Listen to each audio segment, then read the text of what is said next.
Crooked River, Chapter 29. When they brought Indian John to the front of the room, he was followed by a man I had never seen before. A fur cap sat on the man's head like an odd-looking crown, and a long piece of silver dangled from his ear.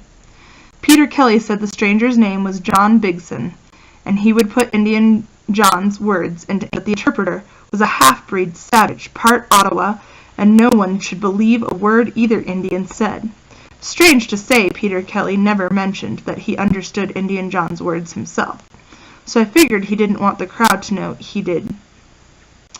While Indian John was being sworn in by the sheriff, Augustus Root raised an objection with the judge. He said that he didn't think Indians believed in the existence of God, so how could they be sworn to tell the truth on a Bible?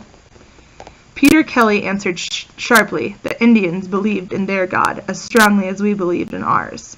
I guess the judge must have taken Peter Kelly's side, because he told Augustus Root that it was the truth that mattered, not the book, and if a Bible wasn't used, what book would Mr. Root suggest? That made Mr. Root close his mouth fast and go back to his seat. After Indian John answered the sheriff's questions, he was tied to the witness chair. I studied my checked apron, tracing the pale edges of the apron squares with my finger. I tried not to look toward the front of the room. Someone had wiped the stripes from Indian John's face. Perhaps it was Peter Kelly, and I was pleased to see that. But I didn't care to gawk and stare with the rest of the crowd.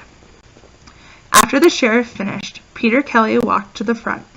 From where I sat, I could see his shoulders rise up and then back down as he took a deep breath before he started.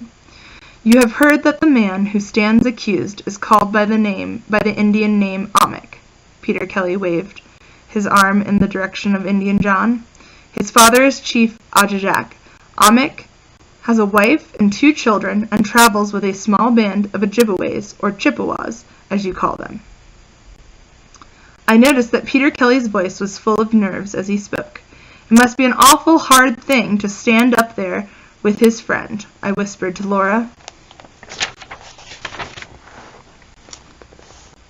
Ahmek has been accused of murdering the trapper George Gibbs in March of this year, the lawyer continued. He has been held captive since the end of April, inside this cabin, cruelly chained to the loft above our heads. The crowd grumbled about the word cruelly. I could see my pa shaking his head at some of the other men sitting near the front. Peter Kelly pushed on. But as you will hear, this Indian has never once harmed or murdered a white man. He is not guilty of breaking even the window glass of a white man's house. With his own words, he will describe for the jury what happened 3 months ago in the month of March. And in a murmuring low voice, Indian John began to speak. I tell the white chief and his 12 strangers how 10 Claws, Samo, and I set our traps on the old river of many fish in the 3rd moon, the moon of crust on snow. I tell them the cold and bitter water made our 6 hands slow, but we worked and dreamed of their soft fur pelts that beaver and raccoon would give to us, as they had many times before. I tell the white chief and his 12 strangers in 2 days' time we return to the old river of many fish to check our traps.